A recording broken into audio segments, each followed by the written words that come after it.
All right, welcome back to the party, everybody. This is Morty, and I am your host, Lutch, aka the Indian Jesus, here to resurrect the second coming of common sense. Everybody hit that like and subscribe. You know I would do it for you, and let's party. Big shout out to the replay gang. Thank you so much for coming back to watch us, even though you missed the live party. Guys, that is the best part. So make sure you are here every Monday, Wednesday, Friday, 8 p.m. Eastern, and sometimes whenever I feel like it. If you'd like to support the channel, head on over to theindianjesus.com for your very own official Indian Jesus merch. We do also have a Discord server that is absolutely free to join, guys. It is absolutely free, and it is a great place. We are in there 24/7, hanging out, having a good time. There's a bunch of channels that you don't need. You just join, and you are part of it. But if you join this YouTube channel as a member, you can just scroll right below this video here and hit that join button.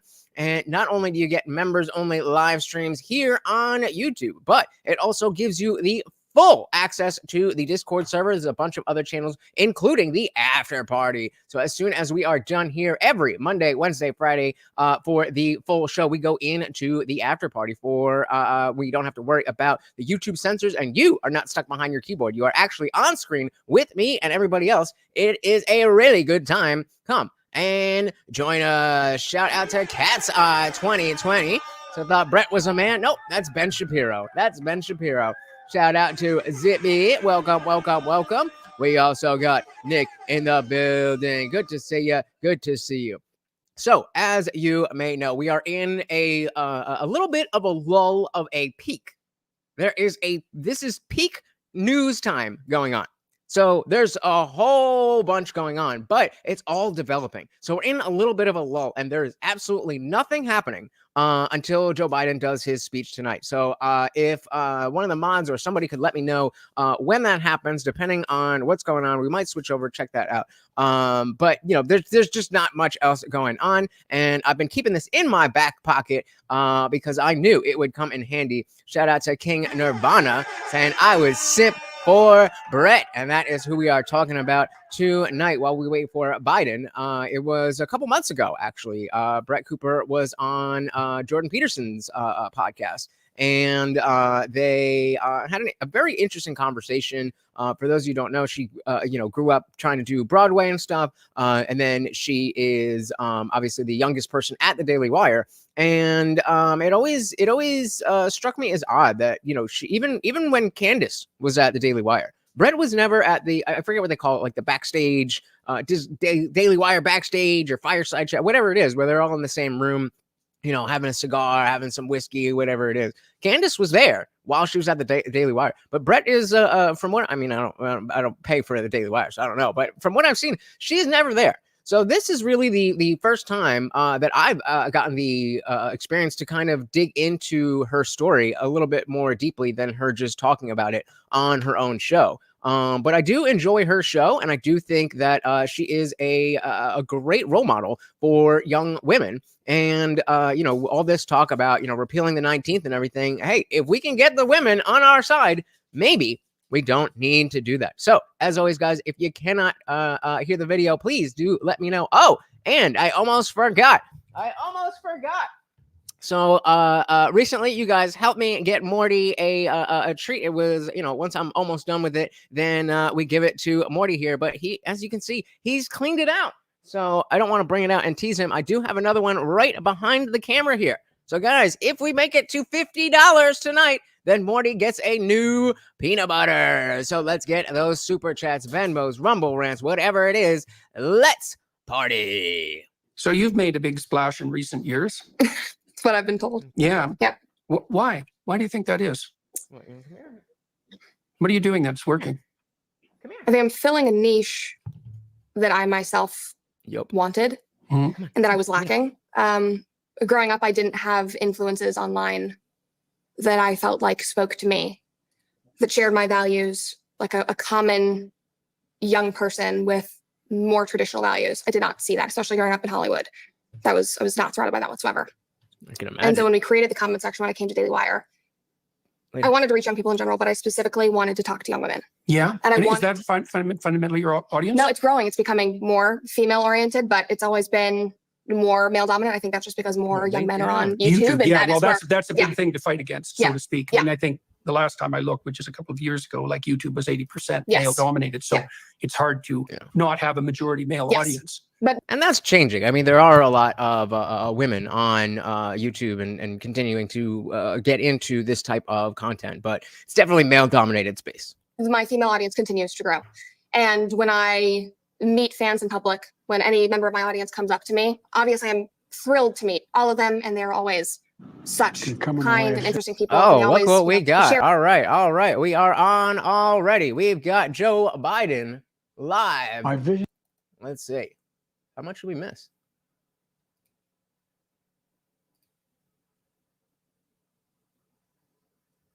All right. So switching it up a little bit. Obviously, I was not aware that Joe Biden was going to be speaking when I made up this thing. I only heard about it later in the day. But so we'll check out a little bit of what this is. If it's interesting, we'll stick on it. If not, we'll jump back and forth or whatever. Extraordinary American president. Definitely. He's not even looking at the camera. Thomas Jefferson wrote the immortal words that guide this nation. George Washington showed us presidents are not kings. Abraham Lincoln, who implored us to reject malice. Franklin Roosevelt, who inspired us to reject fear. I revere this office, but I love my country more. It's been the honor of my life to serve as your president. But in the defense of democracy, which is at stake, I think it's more important than any title. I draw strength and I find joy in working for the American people. But this sacred task of perfecting our youth. Yeah, she's definitely given the sign language a lot of work to do. Keep it up with with all the mumbling. With all the mumbling and bumbling, she's got to figure it out. Yeah. It's not about me. It's about you. They couldn't have put his teleprompter on the same family. level as the camera. Come on, Our dude. futures. It's about we, the people. We can never forget that. And I never have. I've made it clear that I believe America is at an inflection point. Wow, he's reading for sure. One of those rare moments in history when the decisions we make now will determine our fate of our nation and the world for decades to come. America's going to have to choose between moving forward or backward, between hope and hate, between unity and division. We have to decide, do we still believe in honesty, decency, respect, freedom, justice, and democracy? In this moment, we can see those we disagree with not as enemies, but as fellow Americans. Can we do that? Does character in public life still matter? I believe I know the answer to these questions because I know you, the American people. And I know this, we are a great nation because we are good people. When you elected me to this office, Why does he look so I orange? promise to always level with you, to tell you the truth. The truth. You sure about that? You sure about that? The sacred cause of this country is larger than any one of us. And those of us who cherish that cause, cherish it so much. Cherry? We cherry. Cause of American democracy itself. Must unite to protect it. You know, in recent weeks, it's become clear to me that I need to unite my party in this critical endeavor. I believe my record as president, my leadership in the world, my vision for America's future, all merited a second term. But nothing can come in the way of saving our democracy. What? So run That again. includes personal ambition. Well, he's a martyr, team. So So I've decided the best way forward is to pass the torch to a new generation. Is that what you It's the best way to decided, unite Joe? our nation. called it, Hannah Claire. You said he would. You know, there is a time and a place for long years of experience in public life. There's also a time and a place for new voices, fresh voices. Kamala Harris? Yes, Question mark? younger voices. Oh yeah, yo! If we go back and look, even as early, even as late as 2016, he was sharp. He was sharp, but like right around then, it was definitely a sharp decline. King said, "We don't orange shame. I suspect it's to make his skin look alive." Yep. I mean, it definitely looks better than that silhouette of whatever he usually looks like. And that time and place is now. Over the next 6 months, I'll be focused on doing my job as president. That means I'll continue to lower costs for hardworking families, grow our economy. So guys, really quick, I did switch up the title and thumbnail of this. So if you could do me a huge favor and share this video out, hopefully it'll get the new title and thumbnail, and we'll be talking about Joe and get some more people up in the building. Thank you. And of course, if you have not already, please hit that like button. I'll keep defending our personal freedoms and our civil rights, from the right to vote to the right to choose. I'll keep calling out hate and extremism, Make it clear there is no place in America where political violence or any violence ever, period. I'm going to keep speaking out to protect our kids from gun violence. He's gonna skeet. Our planet for climate crisis Hope he says is an Biden out. existential threat. Biden out. I will keep fighting for my cancer moonshot. What? So we can end For what? Your cancer moonchild? Biden out. existential threat. Biden out. I will keep fighting for my cancer moonshot. What? So we can end cancer as we know it, because we can do it. I'm going to call for Shades Supreme of Court grave. Good one. Oh. because this is critical to our democracy. Supreme Court reform. You know, I will keep See, everybody else is just like, okay, let's be quiet and listen to him. That's no fun. Let's run it back and do it like we normally do. working to ensure America remains strong, secure, and the leader of the free world. I'm the first president in this century to report to the American people that the United States is not at war anywhere in the world. We'll keep rallying a coalition of proud nations to stop. Wait, did he just say America's not at war anywhere in the world? Anywhere in the world. To report to the American people that the United States is not at war anywhere in the world. Sure about that? Sure about that? We'll keep rallying a coalition of proud nations to stop Putin from taking over Ukraine. With a war? In the same breath, he says We'll that. keep NATO stronger, and I'll make it more powerful and more united than any time in all of our history. I'll keep doing the same for our allies in the Pacific. You know, when I came to office, the conventional wisdom was that China would inevitably surpass the United States. That's not the case anymore. What? And I'm going to keep working to end the war in Gaza, bring home all the hostages, and bring peace and security to the Middle East and end this war. We're also working around the clock to bring home Americans being unjustly detained all around the world. You know, we've come so far since my inauguration. On that day, I told you, as I stood in that winter, we stood in a winter of peril and a winter of possibilities. Peril and possibilities. I like winter apparel. We're in the grip of we were in the grip of the worst pandemic in the century, the worst economic crisis since the Great Depression, the worst attack on our democracy since the Civil War. We came together as Americans. We got through it. We emerged stronger, more prosperous, and more secure. If only, you know, COVID would have done that. Today, we have the strongest economy in the world, creating nearly 16 million new jobs a record. Yeah, that's a pretty big reason why we're in all these wars, right? Wages are up. Inflation continues to come No, down. they're not. The racial wealth gap is the lowest it's been in 20 years. The racial wealth gap. We're literally rebuilding our entire nation, urban, suburban, rural, and tribal communities. Manufacturing has come back to America. We're leading the world again in chips and science and innovation. We finally beat Big Pharma after all these years to lower the cost of prescription drugs for seniors. We have to talk about. And I'm going to keep fighting to make sure we lower the cost for everyone, not just Is he seniors. campaigning? I was just gonna Wrap it up, dude. More people have health care. Yeah, right. You're out. You're out. And I signed one of those significant laws helping millions of veterans and their families who are exposed to toxic materials. I just want him to be like, I'm not You leaving. know, I'm not leaving. Hey, sounds like that was a good precedent. I'm staying. In the world. I'm not fucking The leaving. first major No, gun you're safety law in reason, 30 years. Today, violent crime rate is at a 50-year Best low. way to do that is. I don't Also securing understand our why he's border. campaigning right now if he's quitting. Border crossings are Find out lower this on today his when the previous time in office. administration. His legacy. I'm edit up All my right. campaign off. I've kept my commitment to appoint the first black woman to the Supreme Court of the United States. That's disgusting. You I also kept my commitment Oh, to good. have an administration that looks like America and be a president for all Americans. That's what I've done. It looks like it. I ran for president 4 years ago because I believed and still do that the soul of America was at stake. The very nature of who we are was at stake. And that's still the case. America's an idea. An idea Convince stronger me. than any I'd army, love for Kamala. bigger than any ocean, more powerful than any dictator or tyrant. I will say he does look a lot better than he has looked recently. Like, and I mean, look, not in terms of, you know, the color, but I mean, in terms of how well he's doing and not flubbing every single sentence. It's the most powerful idea in the history of the world. That idea is that we hold these truths to be self-evident. We're all created equal, endowed by our Creator with certain inalienable rights: life, liberty, pursuit of happiness. We've never fully lived up to it, to this sacred idea, but we've never walked away from it either. What? And I do not Thanks, believe the buddy. American people will walk away from it now. But yeah, guys, hit the poll. Let me know. Let me know if you'd rather stick here, if you'd rather go back. I don't know how long this is going to go. We're definitely not going to watch this whole thing. He was boring as hell. But yeah, let me know. In just a few months, the American people will choose the course of America's future.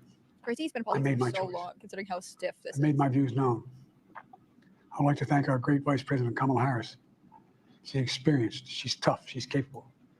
She's been an incredible partner to me and a leader for our country. Now the choice is up to you, the American people. Yeah, King said my whole life, every president did their 8 years straight up until Trump and this guy. Just saying. I'm only 30, but yeah. And I mean, it should have been Trump in 2020, but yeah, now. Yeah, we have exactly. When you make that choice, remember the words of Benjamin Franklin that's hanging on my wall here in the Oval Office, alongside the bust of Dr. King and Rosa Parks and Cesar Chavez. When Ben Franklin was asked, as he emerged from the convention going on, whether the founders have given America a monarchy or a republic, Franklin's response was, a republic, if you can keep it. A republic, if you can. Shout out to Mary Harlow. Welcome to the party. Don't worry, we are not live missing anything. I've backed it up so we could talk about it. Welcome to the party. Keep it. Whether we keep our republic is now in your hands.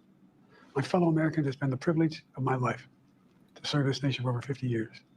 Nowhere else on earth could a kid with a stutter, honest beginnings in Scranton, Pennsylvania, Claymont, Delaware, Fit through adversity. Well played. That was good. in the Oval Office, President of the United States. Here I am. Like having a stutter means you're born on legs or something. Inexplicably, here I am. We're a nation of promise and possibilities, of dreamers and doers, of ordinary Americans doing extraordinary things. All right, I I get give it. my heart and my soul to our nation. Oh, I thought I was going to say the So same. many others. Same. Not sure if I'm you give your blessed. soul to America. A million times in return, with the love and support of the American people. I hope you have some idea how grateful I am to all of you. The great thing about America is here. Kings and dictators do not rule. The people do. Except for when you're Merrick The Garland. street is in your hands. The power is in your hands. The idea of Okay, America so it's lies almost in your done. We'll hands. just go through the whole thing. You just have to keep faith. Keep the faith. And remember who we are. We're the United States of America. And there's simply nothing beyond our capacity when we do it together. Oh, I want him to stop. It's nails on a Let's act chalkboard. together. It's enough. Preserve our democracy. It keeps sounding like it's about God to bless you democracy all. again. We got to protect our troops.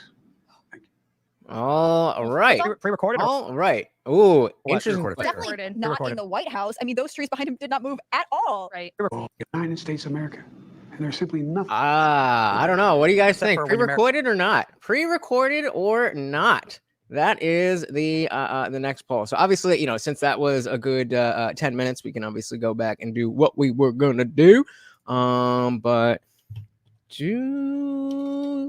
because again, it is 8 p.m. on the East Coast. Do you think that was, or let's say, do you think Biden was pre-recorded? All right, cool. So that gets us that's good. So I think I'm gonna change everything back because I thought maybe there would be a little pomp and circumstance, but pomp and circumstance, right? That's the word. Anyway, all right. Let's get back to our girl, Brett Cooper. So we really didn't get anywhere at all because he started right about as we did. So they're just talking. Brett Cooper, Jordan Peterson. Let's get back to it.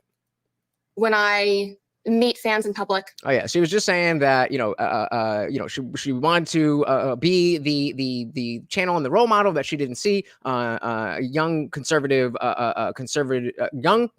woman minded. when any member of my audience comes up to me, obviously I'm thrilled to meet all of them, and they're always such kind and interesting people, and they always share interesting stories. But the people that speak to me the most are the young women, where I see Yeah, myself and what are in they them. telling you? They thank me for sharing their values on such a public Mm. platform. They thank me for showing that it does not have to be scary to espouse common sense and traditional values. They say you feel like a big sister that I never had, or like a little sister, or you give me hope for my daughters. Mm. And it's incredibly touching. I was just talking about it while I was getting my makeup done, but I am incredibly blessed and incredibly grateful to have been given the platform Right, that I have. Yeah, right. I'm honored. So when you grew up in Hollywood, let's talk about that a little bit. I understand that you were emancipated at the age of 15 Yeah. to pursue acting. 15. Okay, so let's start with that. Mhm. I don't think we have to go any earlier than that. Now, was that the point at which you moved to Hollywood?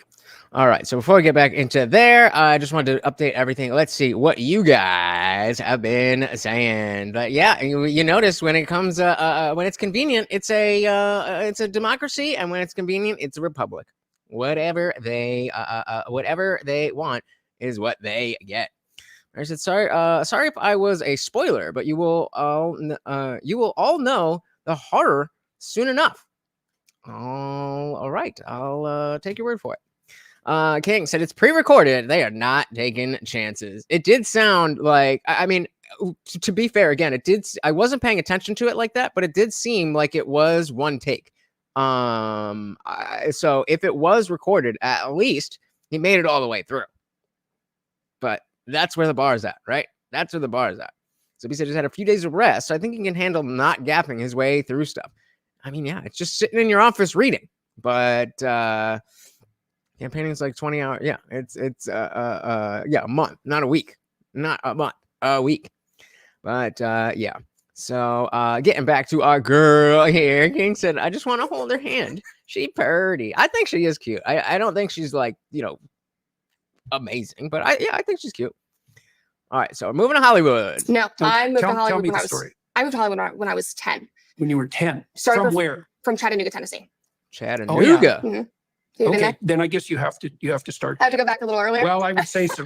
How was it that you, and I presume your family, Mhm. decided that it was a good idea to move from Chattanooga, Tennessee to Hollywood? Like Okay. what was behind that? The short of it, and I'll get into the long of it, but the short of it was me. I felt like I needed to perform, like I needed to breathe. I loved telling stories. Mm.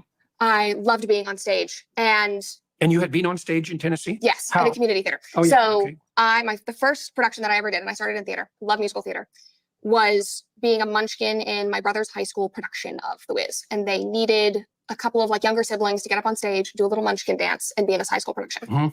One of my mom's friends, See, if you're a few years younger, you could have been in school with her.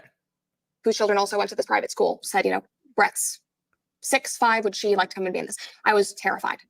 I was deathly shy. One of my brothers had passed away the year prior, and it had absolutely wrecked my family, just absolutely cracked us open. And I was reeling from that. My family dynamic was completely different, and I just shut down and did not want to get on stage, had no interest in doing it. I remember we were doing construction on our house in Chattanooga, and I would hide in like a credenza like that, and I would get in cabinets and hide. I'm just like, I don't want to be seen, don't want to be heard. And my mom was noticing that. It was making a conscious effort to push me. Go in and speak to somebody in a gas station by yourself. Here's $5. Mhm. Go buy a candy bar. Mhm. And so when I was just absolutely, I don't want to get on stage, I don't want to do this. She was like, well, no, I think that this is something that you should do if you're afraid of it. And I got on stage and I've like never felt that way. And she said that me being on stage, I just came alive. And that's how I felt even at And 6 years old. that was at 6. That was at 6. Okay, and so 6 years old. So that's I think that is a good time for, parents to, especially millennial parents seem to be kind of stunted in their own growth as children, even as they become parents. I think 6 is a good age to start giving your child some space and some independence to learn, that they can fall and get hurt, but also that they can go and do things and be all right. And yeah, that brain, very attractive, very attractive. If she didn't look exactly like have you guys seen Brett Cooper, Ben Shapiro? Like, have you seen them side by side? It's like scary. Oh, of course, they always give me the smallest ones. All right, well, but you see it. I mean, you see it. They look exactly the same. what performances did you undertake after that? How did that develop? I did multiple at that high school. Then I started doing community theater productions. And then I was begging my mom to do more. I was like, let me find other things. Can I do a community theater production here? She was originally from Atlanta, and Atlanta was 2 hours away. Could I go do Annie? Annie is being, produced in Georgia. Can we drive out there and I'll audition? Because I really want to play, the little orphan Molly in Annie. The Atlanta Symphony and Opera, I started doing like singing lessons. They were doing La Boheme and had a children's choir. Please let me go audition for this. And so my mom would put me in the car and we would drive 2 hours, and she would sit outside while I would be in rehearsals and dance classes. And I just came alive, and there was nothing that I loved more. And Why did you like performing? What did it do for you? it gave me, Oh, JVP is really getting in his therapist chair on this one. it gave me an outlet to express things I didn't feel comfortable expressing at all. What kind of things? I think it was less of a specific emotion, and it was more of I was just able to be completely openly me. Authentic. I was able to put myself in other people's shoes. It's like that Atticus Finch quote where, you get to put on somebody else's shoes and not walk a mile in them, or what he says in Kill a Mockingbird. It gave me the opportunity to do that, to put myself in character circumstances that were completely unlike my own. It was an escape in a lot of ways. Well, it's play. It is. You know what I mean? Kids love to play. Yeah. And even though we don't really let them Yeah. anymore, I think that's why they play so intensely when they go off to university I'm sure. and switch roles and transform identities. Sure. Mhm. Yeah, I think most of it's repressed play. Not most of it. Much of it is repressed play. Yeah, well, Especially in millennials. you have to play a lot of roles before you find your part. Yeah. Right. And that's what kids are doing. That's what they should be doing between the ages of 2.5 and that really intense play period lasts 7. probably till around 10. Mhm. But then there are variants of it in adolescence as well, as people find their way and find their role. And what you were doing was a very structured Yes. variant of that. And I think I needed that because so much of it was suppressed at home. I think I was constantly trying to make myself as small as possible to not rock the boat. My entire life have. Because of things, because Yes. of how upset things had become. Yes. And in the aftermath, particularly. Yes. After my brother's death, my parents, their relationship was not great from the beginning, and they stayed together for me. My brothers are all older than me, and so the death in the family just broke that open even more. And so I knew from a very young age, was very self-aware. I knew that they were staying together for me. It was very uncomfortable. Wow. And I can bet. I mean, luckily my parents are still together. I don't know if you guys can relate to that, but again, I think this highlights the niche that she was talking about the experiences that she's talking about aren't very gendered specifically, but the perspective that she has obviously is. And we all the time we'll talk about like women overwhelmingly vote blue, and men typically vote red in much higher frequency. Maybe if there was more Brett Coopers in the world, then it wouldn't be like that. just wanted to cause as few problems as I possible. see. And ironically, that turned into then me traveling around the country doing theater, Causing causing problems, constantly. logistical problems. Yeah. Right. But Well, those are those are better problems than pointless and horrible problems. yeah, they were fun So- problems. They were adventurous. Okay, so you accrued quite a lot of experience by the time you were 10. Yes. All right, and then so your family up and moved to My mom and I did. your mom and you Yeah. did. My Okay. parents' relationship, I would say, was already on the fritz, like I said. And I had been working in New York a little bit while I was 9 or 10. And actually, I don't know if I've ever told this story on a podcast before, but You heard it here first, folks. I desperately wanted to play Jane Banks in Mary Poppins. And it was a musical that was on Broadway in the early 2000s, desperately. And the show had been running for a couple of years, and I would sit on my mom's big desktop computer and I would avidly watch YouTube videos of all the girls who were playing Jane Banks, this 12-year-old character. And I learned who their managers were and who their agents were. And there was one guy, and he managed 4 of the different girls who had played Jane Banks over the course of 3 years. Little aside, but I mean, of course this is obvious, but for whatever reason, her telling this specific story brings it to the forefront.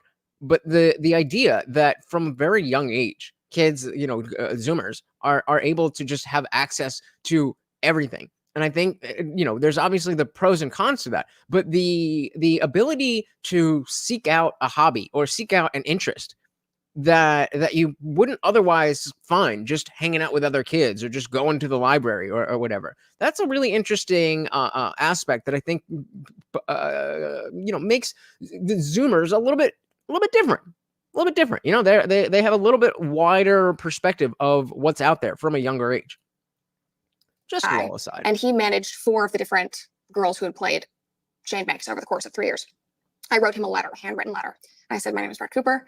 I love performing. These are all the things I've done. I'm attaching my resume. My biggest dream is to play Jane Banks. And then I painted a photo of me as Jane Banks on Broadway, and I mailed it to him. And then I got an email back somehow Aww. and brought me out to New York, and I auditioned there. And so then I Wow. started working more in the big leagues, I would say. And so I started auditioning for Broadway shows, doing workshops at Broadway shows, and How old were you then? 9. 9. Okay. Yeah. Damn. So So I was gonna say this is all before 15, but 9 years old. this is still prior to the move. Yes, prior to this. Yeah. So this is in And so that also tells you, hey, shout out to equality and deference because vagina over on Rumble. Welcome.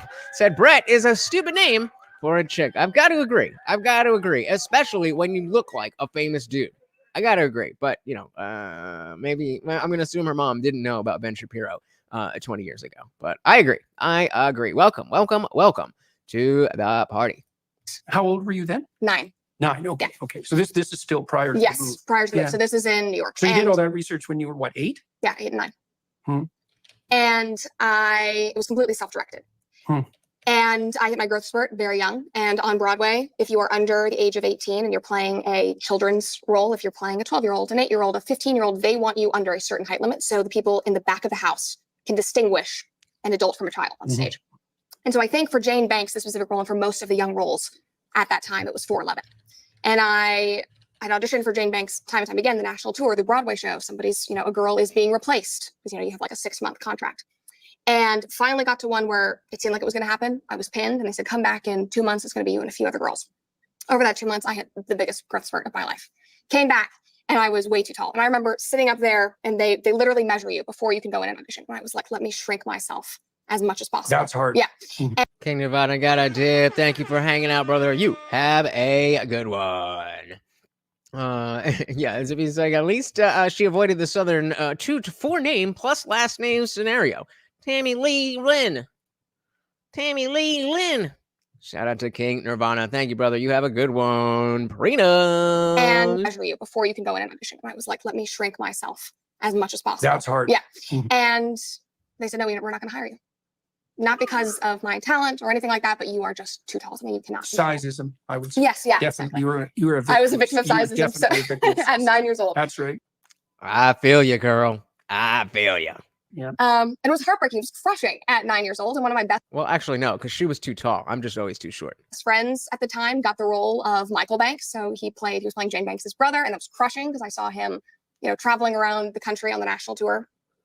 And my management team, I ended up signing with the guy who had represented all of those actresses, was with him for 10 plus years, adore him.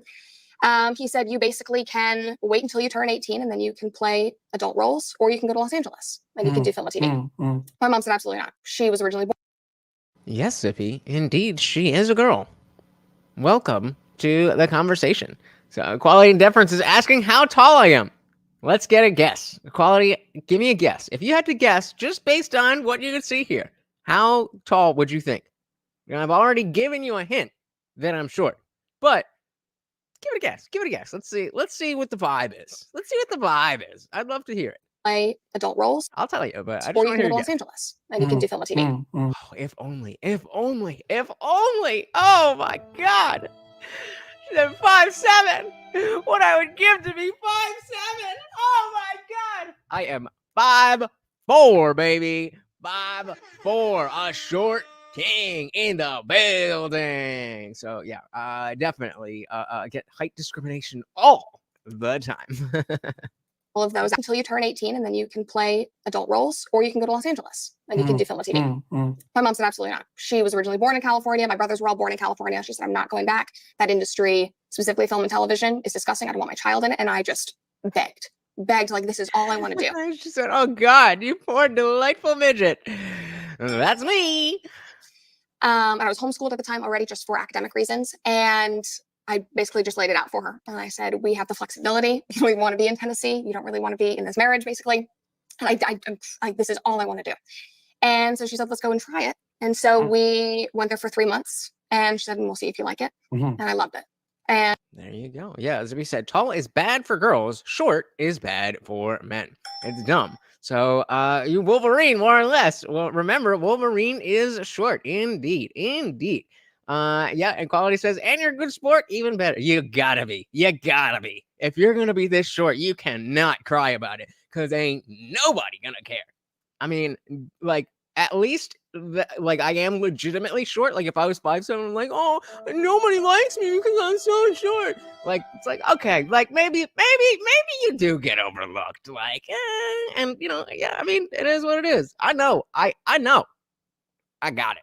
Where it counts, I got it. So, hey, come on over when you know what's good. And so we went there for 3 months, and she said, and we'll see if you like it. And I loved it. And things started taking off, signed with an agent out there. And then we would do 3 months on and then 3 months off with my father. And he would drive across the country with us and, get us to the apartment. And then I'd stay there for 3 months and then go home.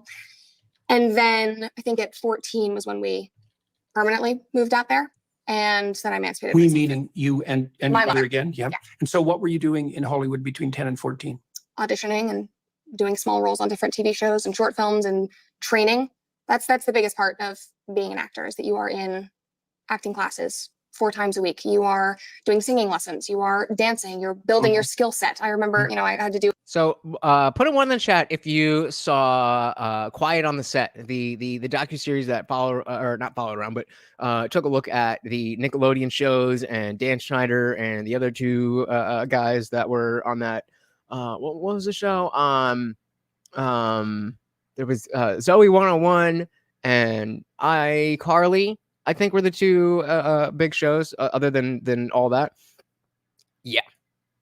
About to get into that shit. Times a week. You are doing singing lessons. You are dancing. You're building your skill set. I remember, you know, I had to do I was on a TV show and I had to learn how to fence. So you're in, you know, fencing classes. And in addition to that, I think this is important. I had a lot of things outside of acting that I think kept me more well-rounded, so that my identity did not completely get wrapped up in this industry that is very vapid, and it is very based on vanity and selfishness and fame. And I was, you know, a horseback rider, and I was a ballet dancer for 15 years. I did gymnastics. I played tennis. I was very, very involved in school. I went to an online private school, incredibly academic.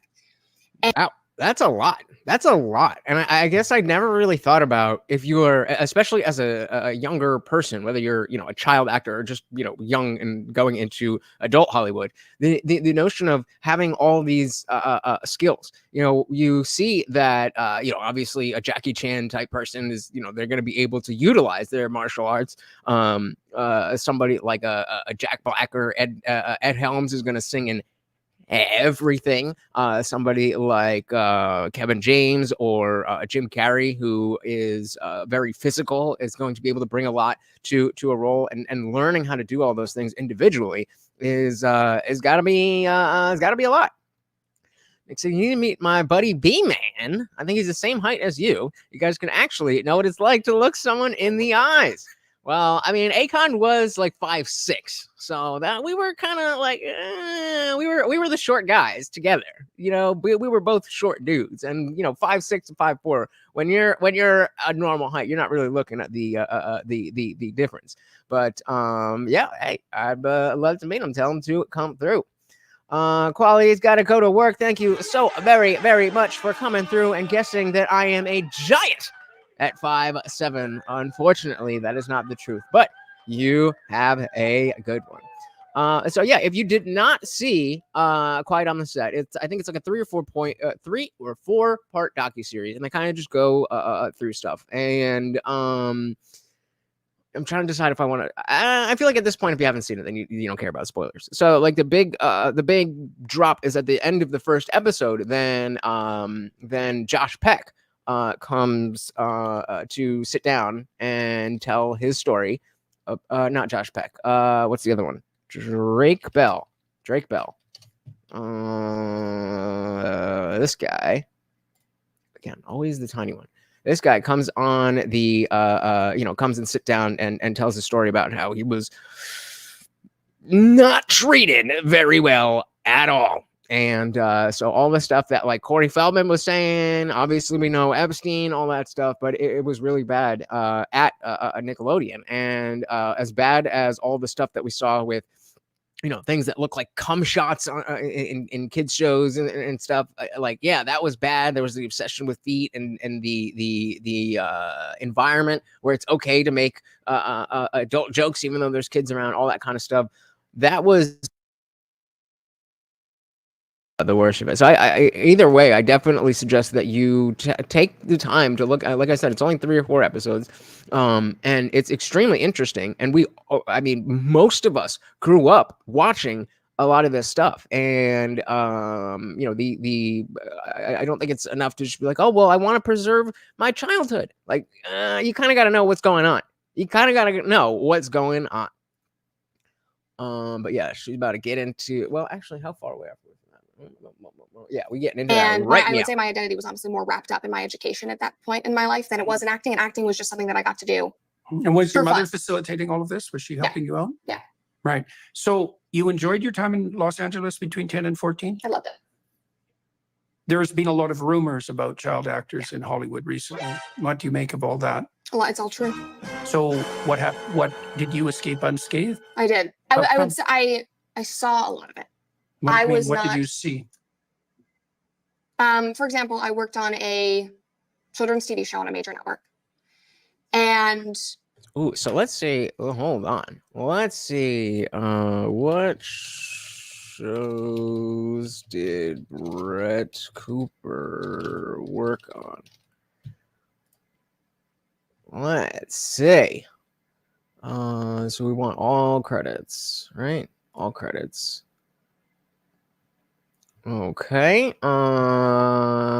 So none of these. None of these. Previous. Okay. Lady Ballers. What is this? This looks like ripe for bullshit. A dark comedy. Okay, this don't seem to be it. The Boy Scout. It also seems sus. A Girl Scout troop. What did this air on? I don't think I'm not a very good detective with this stuff, so I don't think we're gonna be able to find it. But thought maybe it'll jump out to us. But oh well. for example, I worked on a There you go. children's TV show on a major network. And one of the writers, after we wrapped on the show, after the show was canceled, had incredibly inappropriate relationships with young women like me who were on the show. Young women in my How young? 14. Okay. And to my knowledge, this was not sexual, but it was objectively grooming. It was inappropriate relationships between an adult and minors because Hollywood goes ahead and it blurs the lines between what is appropriate between adults and children because you're working with adults constantly. Right. My entire life, my entire childhood, I spent more time with adults than I did with children. My management team, they were all adults, obviously, agents, managers, directors, casting directors, producers, wardrobe assistants. You're surrounded by adults constantly, writers in this case. And guys, let's not forget, if we can get $50 in donations across all platforms, Morty gets a brand new peanut butter jar. So let's get those donations in. Hey, look who we got. Stephanie Miller in the building. Welcome, welcome, welcome to the party. Long time no see. Very, very good to see you. Welcome, welcome, welcome. Talking with Brett Cooper and Jordan Peterson, and she's going in about some dark stuff in Hollywood. casting directors, producers, wardrobe assistants. You're surrounded by adults constantly, writers in this case. And those lines get really blurred. So if a writer on a TV show that you worked on invites you and one of your co-stars out to lunch to talk about another TV show that he's working on, your parents go, oh, okay, yeah, well, you've worked with him for 2 years at this point. Let's take you to lunch. And then you're sitting here with this girl who's a year older than you, and he starts talking about the lesbian fantasies that he has about you and your friend. Hey, yo! Like that's nothing happened, but that's the fact that he thought that was appropriate. To a 14-year-old, not appropriate. Fact that Well, that's a testing behavior. Yeah. And then the fact that later we're walking around the restaurant and he puts his hand in my friend's back pocket, who's 15 years old. And I was just, I'd get me out of here. Completely inappropriate. Ugh. She was, How I many think, of the young people in Hollywood are sold into that, so to speak, by their parents? Now, you A lot. characterized your mother as someone who was loath to take you on the Hollywood adventure. But there's no shortage of parents. Is it more common among mothers? Yeah, Probably. absolutely, absolutely more common among mothers. Absolutely, just the emotional drive that so many of these mothers of child stars live vicariously through their children. Take the money out of it. The fact that, oh, my daughter, my son gets to do this, that. Yes, of course, there are going to be fathers that fall victim to it, but the female mindset is ripe to be abused with this shit. It is ripe. It's exactly the same mentality, creepy as hell. The exact same mentality we see with the Munchausen by proxy syndrome with trans and the kids. That it doesn't matter what these kids are going through. I'm getting positive attention from this. Therefore, it continues. Creepy is putting it lightly. Is it more common among mothers? Probably. The cluster B type mothers who use their children to their own advantage, come hell or high water. Jazz Jennings, for example, springs to mind, right, in the most brutal and horrible possible manner, Right. But put a 1 in the chat if you are not familiar with Jazz Jennings. I would assume that all of us know who Jazz Jennings is, but if not, we need to have a conversation. Zippy said another reason why kids working jobs is bad. It makes the adults around them forget they are kids. I think this is specific to the entertainment industry. So I don't think kids working jobs is bad at all. I think working in Hollywood at any age is bad. So I think that's I don't think there should be I'm for abolishing child labor laws entirely.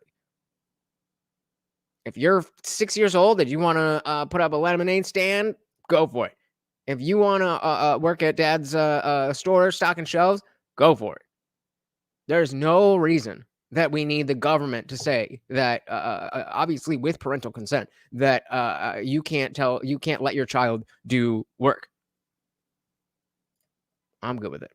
Earlier, the better. that's Jennings for. I mean, think about before, the agricultural days. The only reason people had kids was to work on the farms. And as soon as you were old enough to walk, you were carrying something. As soon as you were strong enough to push, you were pushing something. As soon as you're strong enough to pull something, you were working. You were working.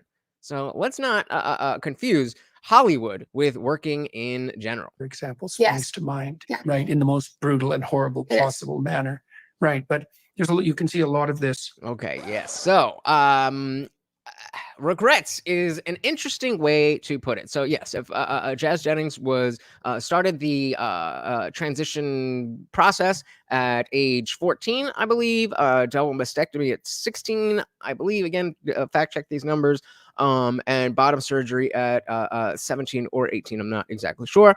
And within the last couple of years, there's been viral videos of her mom, because they have a show on TLC. So it's not like some secretive thing. It's not like reporters are getting the scoop or whatever. They put it all out on TV. And so whether it's the fact that Jazz is unhappy because Jazz's whole life has been a reality show, whether it's the fact that Jazz doesn't know if he's a he or she's a she or they's a they or whatever. But it is very clear that the mother is very strongly pushing this stuff. And so there was a specific incident where Jazz didn't want to dilate. So as you might know, if you're a male and you get bottom surgery and you chop your dick off, and they invert it and make a little neo vagina, it's not actually a vagina. It's just a hole. And so what the body does when you put holes in it is close up them holes because it's a wound. And so in order to prevent that from happening, you need to take a dildo-like thing and jam it up there and fucking be like, nope, we still need this space. And Jazz wasn't doing it. And the mom in the confessional, not like on a hot mic, she sat down in front of the camera and the lights, and she was like, if Jazz doesn't do this, I'm going to wring her neck. I'm going to do it herself if I have to. And so, I mean, regrets, certainly. But are they conscious? I don't know. Are they conscious regrets? I don't know. We have footage of Jazz saying things like, I don't know who I am. And things that would lead us to believe that if all this went away, Jazz's life would be better. But I of course, there's too much money on the line. Going back to what Zippy was saying, and then how I was saying about Hollywood, there's too much money on the line. There's too much reputation on the line to just be like, I think we messed up. So I mean, yeah, I'd say regrets for sure. Mom, maybe not, but definitely Jazz. Nick said, I actually started watching the show just to see what I thought after seeing what Jazz was all about. It wasn't good. Yeah, I wasn't good as in it wasn't a compelling story, or it wasn't good as in it was bad for Jazz, or both. So he said it's a numbers game, and business is a different process than a job outside the family. Should the government stop kids from getting jobs? No, that's the parents' job. Agreed. But at what age? So would you have a problem with a 13-year-old bagging groceries with parental consent? I don't see an issue with it. Shout out to Stephen Colbert Cheese. Welcome to the party. Set regrets. I have a few. But then again, too few to mention. There you go. That's the way to live. Welcome, welcome, welcome to the party. Guys, if you've not already, please do hit that like button. It is free, it is easy, and it helps me out so much. Thank you, thank you, thank you. Somebody said, I remember when he was a little boy, I felt like the parents were pushing it. And you were right. Shout out to Nick for a little, what do we got here? Some regrets from Jazz Jennings. I'm worried about like her mental well-being and her dilation. The minute she leaves my house, we have a dilation problem. I have woken Jazz out of a dead sleep and taken the dilator and put the lubrication on it and said, here, you take this and you put it in your vagina. If not, I will. Does that sound like somebody who wants to do that? But Jazz is bad, even when I'm home once a day. I would be so mad if she goes away to college and that thing seals up. That thing being the neovagina, that is not actually an organ, but is a wound. I will wring her neck. Oh, you thought I was making it up. You thought I was making it up. Goes away to college and that thing seals up. I will wring her neck. Can you imagine? So that disturbing clip that you just saw is Yep. And Nick says more the way it seemed like the mother, we'll just say the mother, was grooming them. Yeah. It is broadcasted to TLC for everybody's enjoyment. So what do we got here? family. This is the story of Jazz Jennings, whose parents began their attempts to transition him to female when he was just 5 years old. Oh, 5. I thought it was 14. Like I said, fact check me. 5 years old. Started the process. It was just social. It's just social transitioning. We're just putting them in the clothes that they want to wear and buying them different types of toys, right? 5 years old. Hollywood big business is like government. Mistakes are written off and blame is shuffled around or hidden. Expediency is a hell of a disease. Agreed. Yeah, Stephanie, that straight up is child. Well, I don't want to say it, but that, yes. Jennings, whose parents began their attempts to transition him to female when he was just 5 years old, just 5 years old, had a major impact on the acceptance of transgenderism in America. As a child who made TV appearances with Barbara Walters, Jennings was the example par excellence for the perspective that some people innately belong to the opposite gender, an argument that was made more and more convincing because Jennings' parents had treated him as a girl since early childhood. However, as that clip kind of alluded to, now that Jennings is an adult, maybe it's seeming like perhaps all of these surgeries, they weren't just a band-aid to stick on these mental health problems. It says, in recent years, however, Jennings has repeatedly made headlines for health problems that offer counter evidence to the narrative that medicine can seamlessly transition adults or children from one sex to the other. It says a botched penile inversion vaginoplasty that Jennings underwent at the age of 17. 17.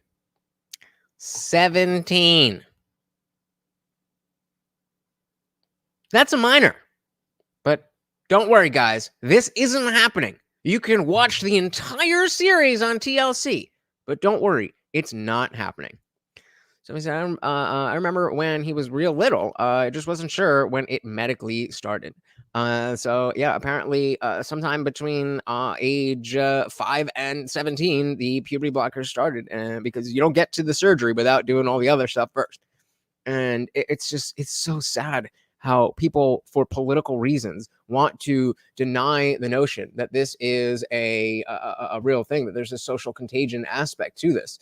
Let's see what else they got for us. Surgeons Marcy Bowers went surgery later on in life. As this article explains, one of Jennings' surgeons, Marcy Bowers, later went public with hesitancy toward the World Professional Association for Transgender Health Standards of Care for Children, arguing that the practice of giving 11-year-olds testosterone blockers and 13-year-olds estrogen treatments has made it impossible for doctors to later perform a traditional penile inversion vaginoplasty on them, as doctors are required to take skin grafts in order to have enough tissue, often leaving patients with poor outcomes.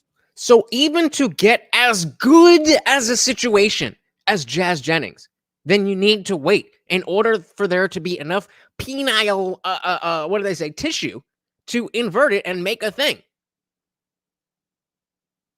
That's the issue that they're dealing with on their side. So, I'll thank you to Nick for dropping this link, and shout out to Lauren Chen for this video from about a year ago. Definitely check out the rest, because it is really, really sad. It is really, really sad. And it's a shame that we don't talk about Jazz Jennings more often. But what are you gonna do? What are you gonna do? Advantage, come hell or high water. Jazz Jennings, for example, springs to mind, right, in the most brutal and horrible possible manner. Right, but what is Nick saying here? The mother claimed that he told her at 3 years old he would self-delete if he couldn't be a girl. Sure, because 3-year-olds do that all the time, right? I'm gonna call bullshit, and then everybody clapped. Come on.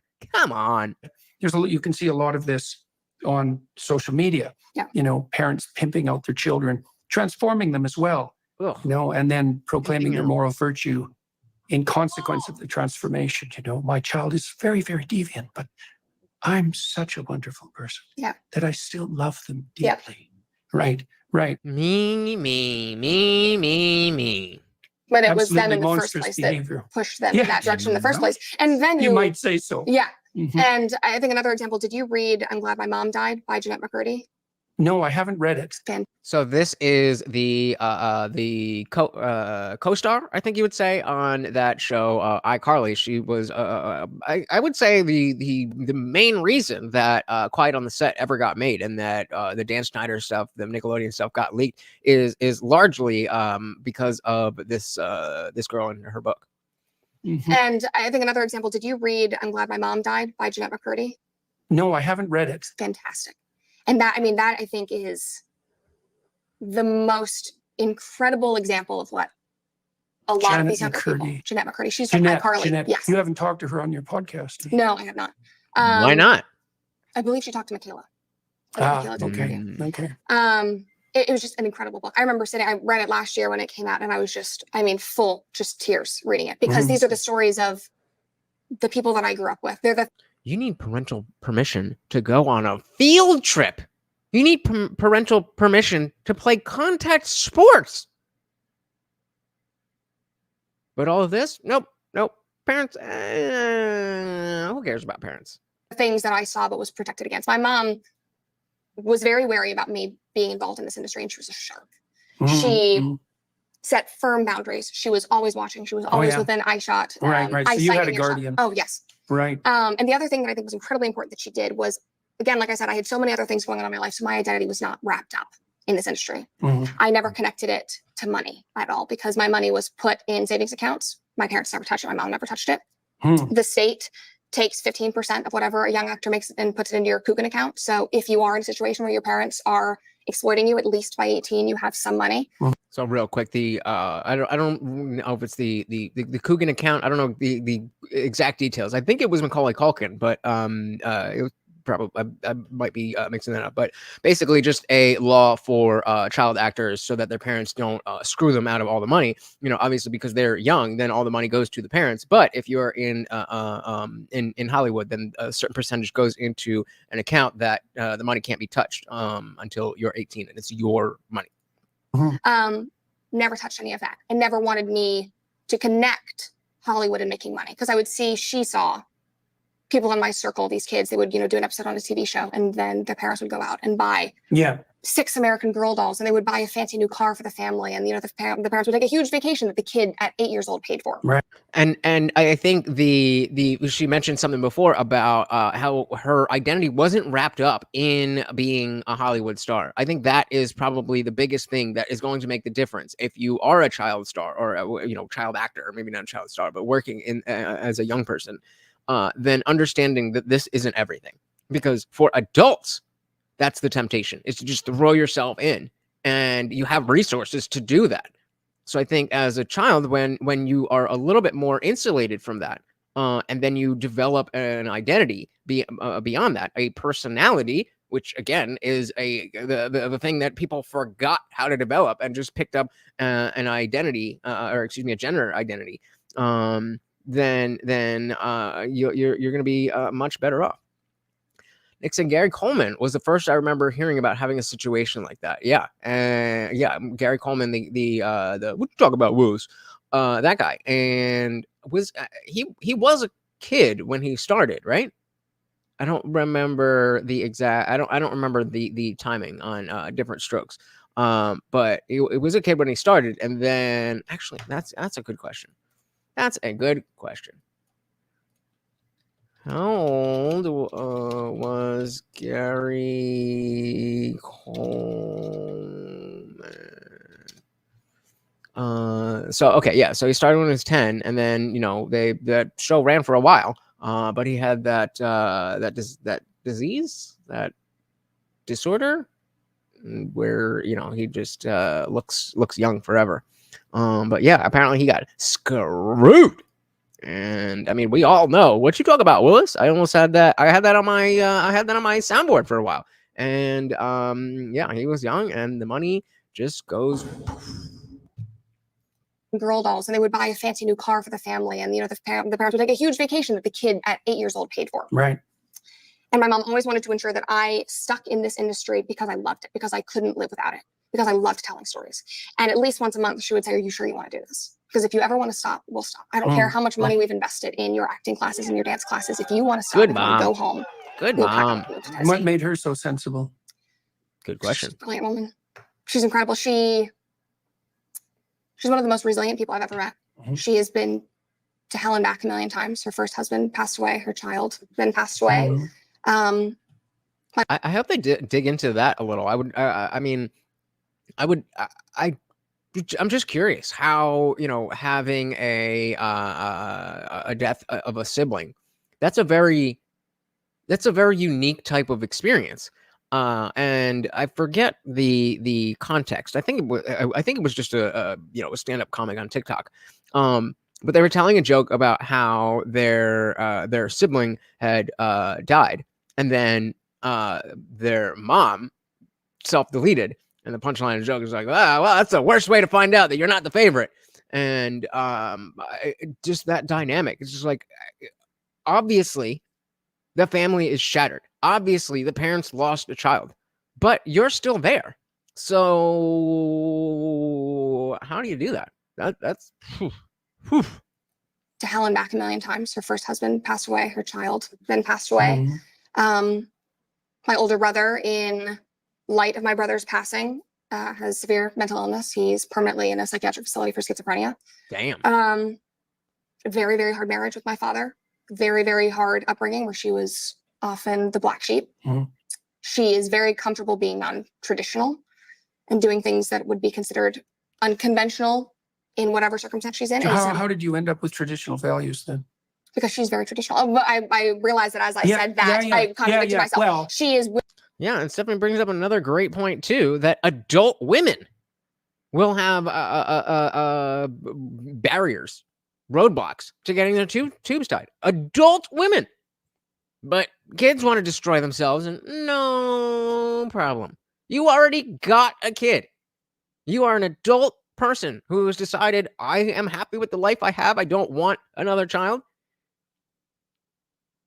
And a doctor can reasonably, or I mean, socially reasonably, say, I know better than you. But a 3-year-old says something they heard from their teacher, who says something that they heard on TikTok, and we have to listen to them. Come on. Yeah, right. That'd be wild. I mean, I can't imagine. I cannot imagine. Because like I'm thinking about my own family, where we're not really that close. So depending on who it was, and I know we're getting a little bit dark here, but like I think the like my I don't know. I mean, it's hard to imagine how my dad would be able to be not be the same guy, but not and just like how he would be, who he would be, what he would be if my sister passed.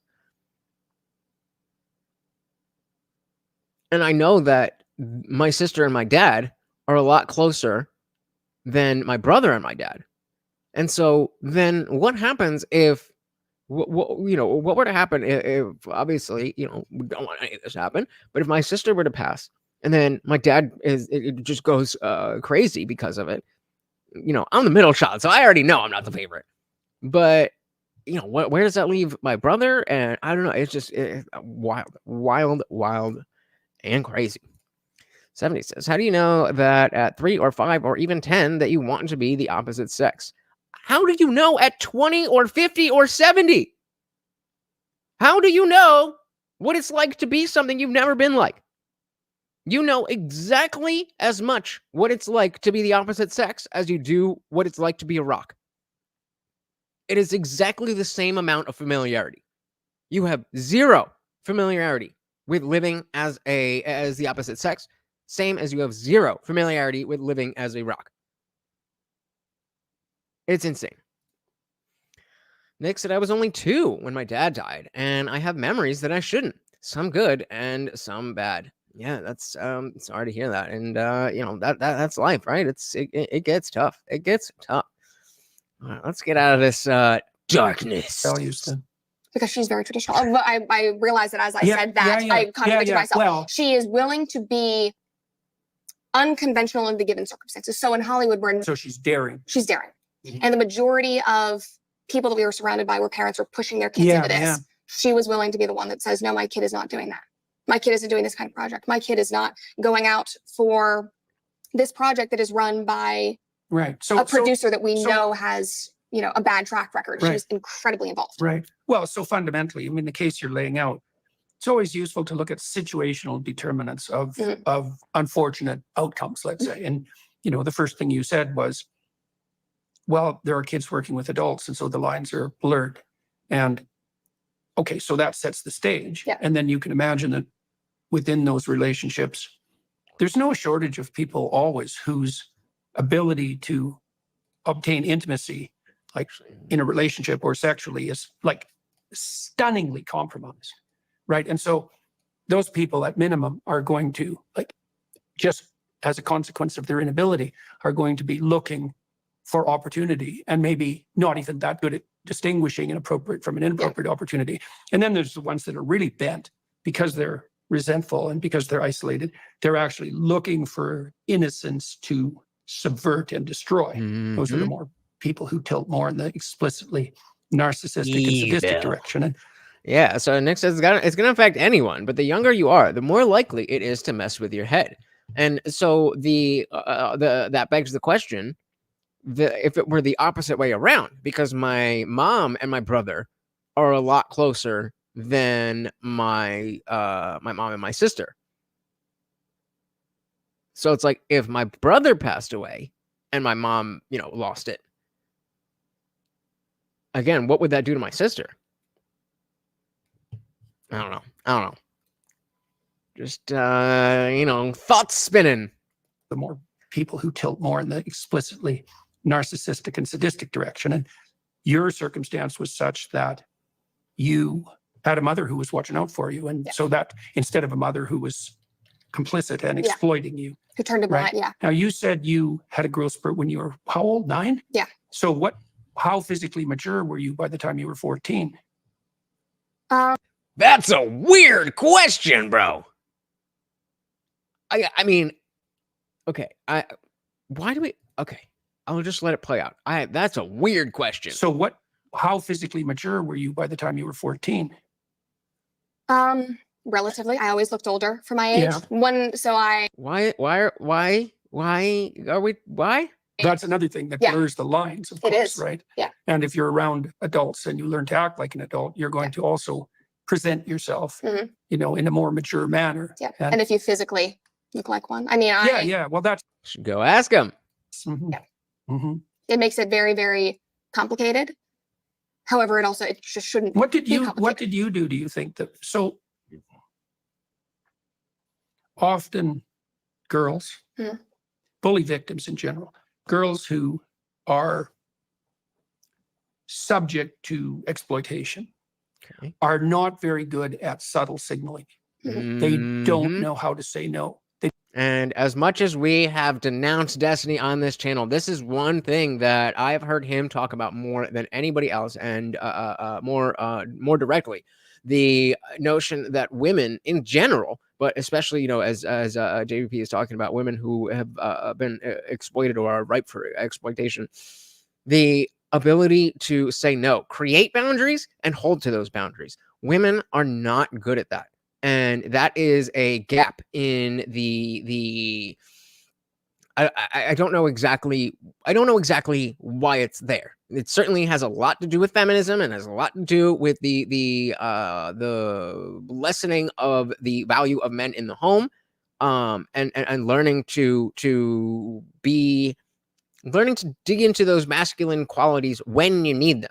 Obviously, we all need masculine and feminine qualities, but as a woman, you want to mainly be in the feminine. As a man, you mainly want to be in the masculine. But there are times as a man where you're going to act in a more feminine manner, and it's appropriate, and vice versa. And so, if some dude is trying to do something that you're not comfortable with, that's the time to get, hey, yo, bro. Like, you need to hold to your boundaries, know where they are, first of all, and then hold to them. 70 Miller said, I had a friend that had one kid and then two sets of twins, and one of the last set of twins died. Hardest funeral I ever went to. I don't think she ever recovered. So both of the second set died. Oof. Yeah, life is a bitch, man. Life is a bitch. Are not very good at subtle signaling. Mm-hmm. They don't know how to say no. They don't know when to say no. They don't know how to broadcast no. Yeah. Like right from the initial interactions, right? So how do you think you conducted yourself so that, because I know you said your mother was protecting you, but did you conduct yourself so that nothing got going? Yeah. Okay, how? Only one of the, interesting. So again, that goes back to the question. It's like, obviously, it wouldn't be better if they both died. That's not what I'm putting forth. But the notion of just the one, I think it creates those types of existential questions of like, why?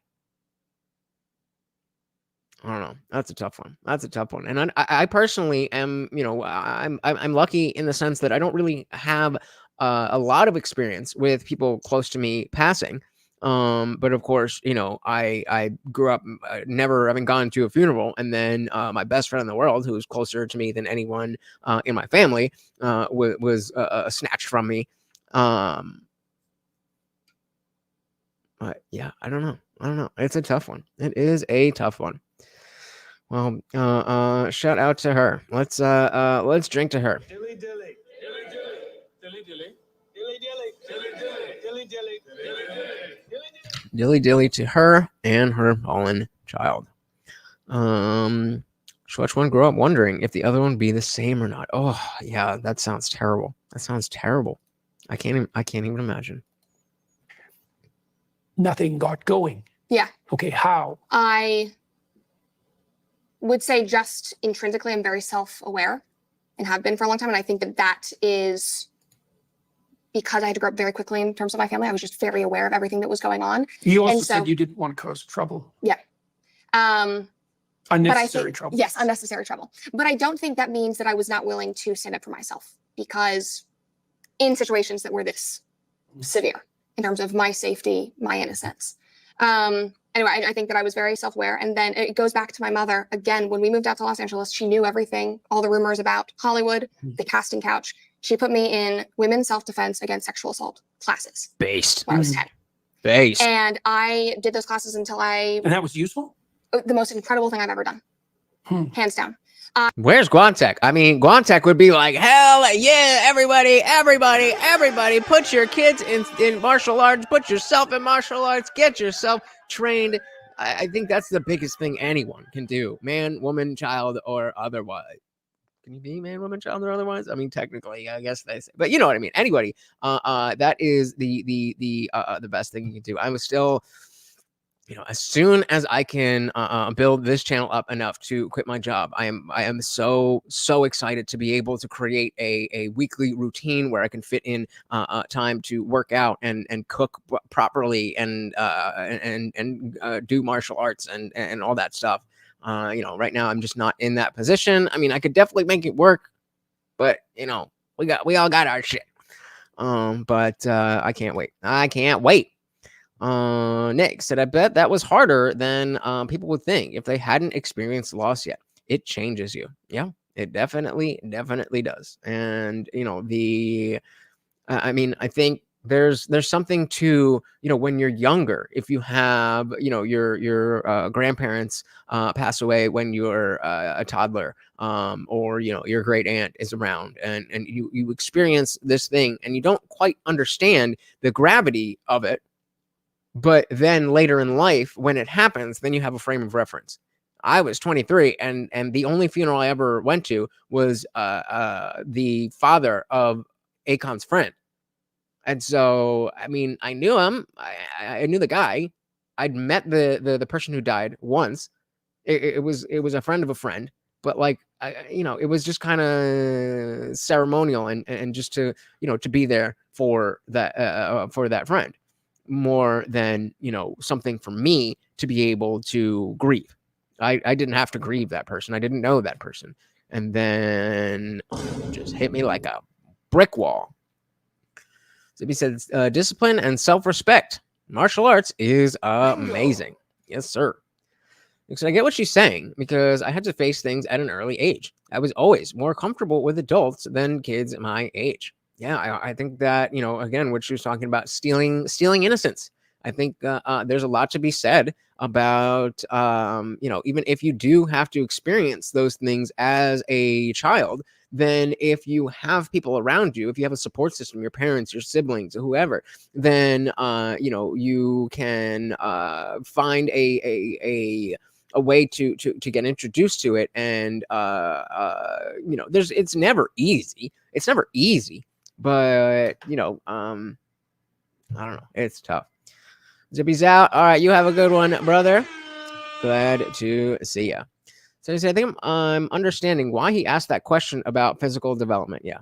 It's starting to come together a little more. It was just, we were off talking, and it just seemed like it came out of left field. But it passes a vibe check. Until And that was useful? The most incredible thing I've ever done. Hands down. I was put in situations. I started out doing group classes, and you learn how to fight against a male opponent that is bigger than you. Because you can do jujitsu, you can do karate. I think that those disciplines are incredible. They often do not translate to real world fighting for women. Yeah, specifically. Right, of course. Women, we hold our strength in different parts of our bodies. When you are dealing with an assault, there, situational awareness is so important. Your voice is so important. Just being able to scream no. It was incredible. And so, I mean, I was put in situations in these classes where, a man comes up behind you, my instructor comes up behind you, holding a knife to your throat. Knowing how to get out of that, holding a gun to your head. You were on the ground. You at least were run through the situation. I was run through, but I think this situation you described in the restaurant, where this writer, I think you said was a writer, slipped his hand into the back pocket of your friend. Yes. You said she was a little older than you? Yeah, she was 16. God. Why didn't he do the same thing to you? He tried to, and I moved away. And I said, that's weird. Don't do that. Okay. Did she do that? No. Okay. So that's the perfect example. Well, that's exactly my point. Those are the micro no's that stop things from proceeding. Yes. Right. Yeah. And so. And I credit a lot of that to these classes that I did. Yeah. Because as you said, and as you brought up again, I was unwilling to rock the boat. I was a doormat in my family. And still, that's something that I'm still working through as an adult now. I'm being very, very nervous about that in my immediate family, just because of the way that I was raised. Are you an agreeable person? Do you like to please people? I do. Right. Well, you can also see the complexity, because if you're an entertainer and you're on the stage, you're obligated as part of your role to be magnetically attractive, charismatic, and all of that, and to capitalize on that. And so drawing the line, Marilyn Monroe, she said she could walk down the street as Norma Ray? Norma Jean. Okay. Well, I don't know what the hell just happened. My mouse just died for a second. I wasn't able to do anything. All right. Give me a second here. All right. You come back over here. I guess Morty's not getting any peanut butter tonight. All right. We'll try again next week. All right. Give me a second here. All right. Obligated as part of your role to be magnetically attractive, charismatic, and all of that, and to capitalize on that. And so drawing the line, Marilyn Monroe, she said she could walk down the street as Norma Ray? Norma Jean, or as Marilyn, right? Norma Jean is a fucking great band. And if she walked down the street as Norma Jean, no one paid any attention to her. But if she walked down the street as Marilyn Monroe, then she was magnetically attractive, right? And so those are obviously, well, she was a master of that seductress role. She's still iconic because of that. And it's like 70 years later. That's really quite something. And it certainly destroyed her, right? Because that was too much. Well, if you're an actor, an actress, then you have this conundrum because you're rewarded for your attractiveness. You're capitalizing on your attractiveness. You're among adults, but you have to hem that in so that you're not exploited. So Stephanie's asking about why no peanut butter. So the last time I finished a thing of peanut butter before I could scoop any more out, we did a contest. If we could get $50 in donations, then Morty would get the next one, which he has now finished. So I have another one right behind the monitor, but I don't think we are going to make it tonight. So here, you want that? I don't think you want it, but that's all right. We will try again. You're among adults, but you have to hem that in so that you're not exploited. Right. Well, when exactly are you being exploited? And when exactly are you exploiting yourself? It's not like that's obvious. So it's a very good thing that you had your mother along with you. And of course, too, that's interesting because you were at least placed in frightening situations and you were at least alerted to the fact that those sorts of things existed. How do you think what you learned in the courses translated into changes in your day-to-day behavior? I would have to imagine that it comes with a level of just self-awareness and spatial awareness, where the kind of thing that, you know, men kind of have to learn naturally, where you go in and you go into a restaurant and you feel more comfortable if you're facing out versus facing the wall, where you take note of where the exits are, you take note of who is around who might be an issue. It's just something like, especially in a I'm thinking of a bar restaurant scene specifically, but that's going to be something that you got to be aware of, because if not, you're going to get yourself in trouble. They addressed my doormat behavior. They addressed my agreeableness because more than any of the physical fighting that I was doing, and that was fun and it was an energy release and it made me feel powerful. Emotionally, I held myself differently. My confidence skyrocketed because for the first time in my life, I was given permission to say no. Permission to say no. There's such a heavy bearing on you need to be nice. You need to be a lady. You need to be proper, which, you should. But I think the opposite message, which again often comes from the father in the home, is lacking. I was given permission to draw a line in the sand. And I think that is what my mom wanted more than anything. I think that obviously she wanted me to be able to defend myself. And as I got older, that's when we started doing more of the, date rape simulations and begun, like we weren't doing that at 10 years old. What she wanted me to learn, because she had watched me grow up and be very, very shy and refusing to get on stage. And I think that she knew that I had this desperate urge to perform, that I wanted to tell stories. She didn't want that mixed with my doormat behavior to then open the door for exploitation. So women are more empathic, compassionate, agreeable than men on average.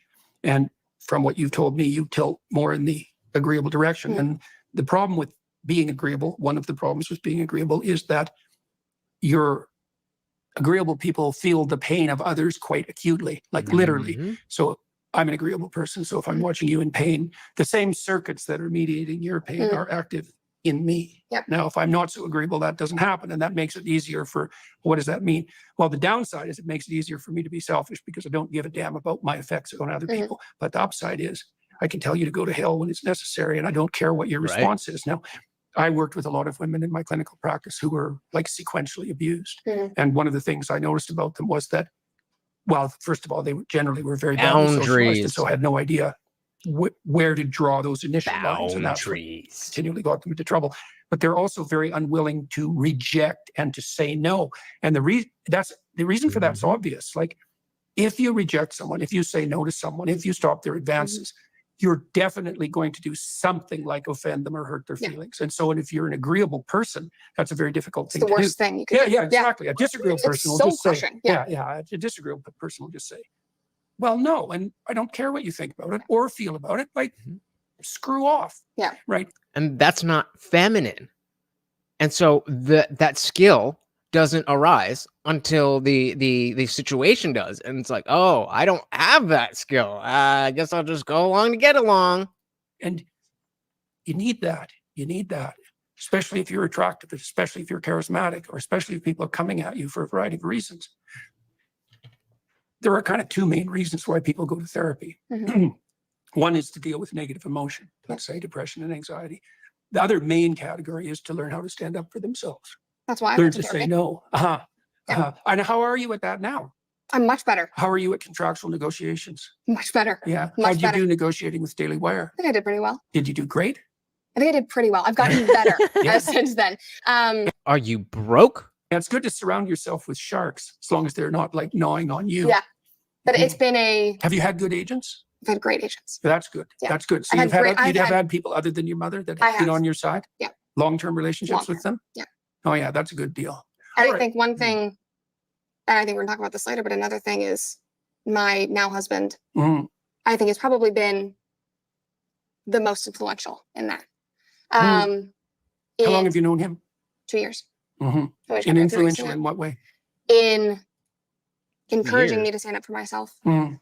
I am very agreeable, and I think that was something that I didn't want to be for Yeah. a long time. And I think that it was important that I learned how to control that, because I think that it can be used really beautifully and to your advantage. And I think it makes me a very empathetic person. If you started crying, I Great would with- start crying It's right great now. with infants. Yes. And Well, that, but dead seriously, like Yeah. it's great with infants. Yes. And so,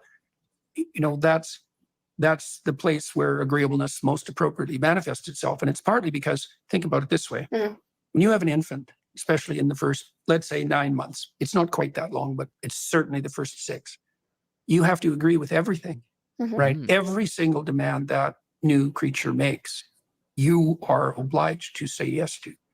Right. And so if you're agreeable and empathic and compassionate and responsive, then that's a perfect match for that relationship. Mhm. Problem is that the relationship with infants isn't the same as the relationship with, well, certainly not with Yeah. predatory adults. No. Right. Those are, Yeah, those very, are very different. Yes. Yeah. Yeah. Opposite. And so For one, you don't shake the baby. You can shake a PDF file. That's no problem. it takes a whole different set of personality skills to be able to manage both levels of relationship. It does. So, And that all had right, to be developed. so let's move from Hollywood to the beginning of the comment section, right? Because is Yeah. that the when the Let's trend? go. That's when, Yes. yeah, that's when your life transformed. Yes. Do you guys let's make that a poll. Do you guys watch her content? Do you Yes. Yes. Okay. So So tell it us was that during story. it was during COVID, and Hollywood shut down as the world did. I was in college. I was at UCLA. What was were a you junior. taking? I was an English literature major. Yeah. How did that That's her show, by the way. go at UCLA? I feel like You're in I English? You're in the English department? Yeah. That's so awful. Really? That's I so know. awful. I Weren't wanted to you be. crawling out of your skin? I was, but the good thing is this was a blessing in disguise.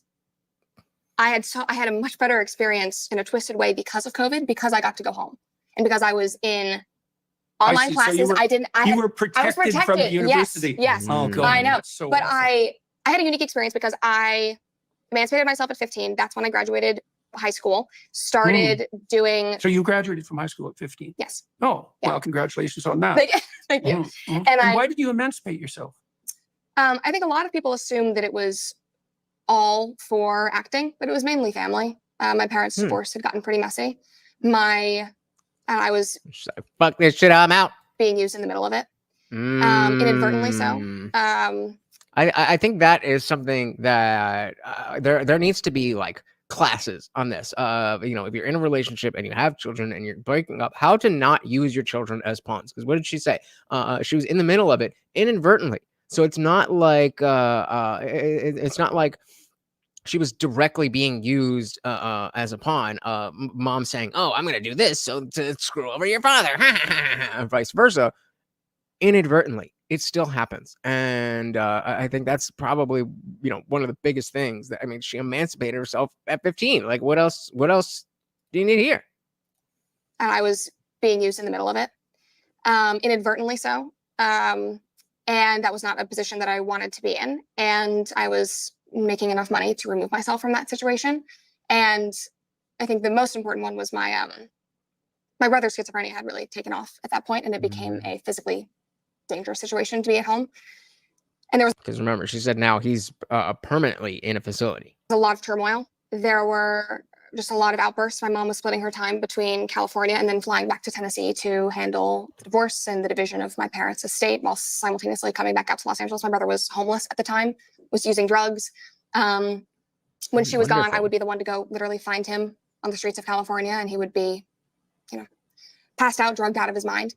And that mixed with my parents' divorce. And then also I had a career on top of that. And I was getting offers for jobs, but because I was still technically under the age of 18, I had to have a legal guardian, within 6 feet, eyesight, earshot. And 6 feet? That's a Fauci thing, right? Could not be there because she was handling this. She was handling too many other things. Did your relationship with your mother maintain itself? Yes, she was insubordinate. And what about with your father? It struggled. But my father and I have had a very tumultuous relationship for the majority of my life. And so that wasn't like a real breaking point. It was just kind of like okay, here we go. So it was more, I see. So you had practical reasons for this. Very practical. Yeah. And it was it a good decision? It was the best. Yeah. And it was not contentious.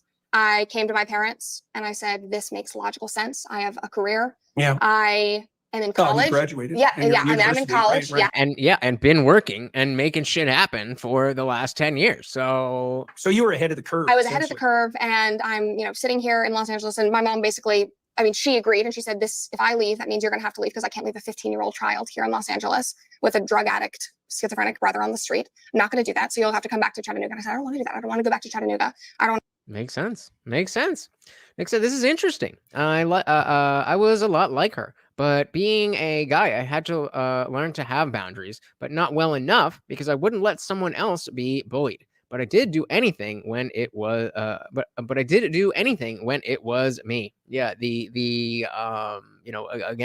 without a father in the home, it's so difficult to, especially for boys, to create an environment where those boundaries are clear.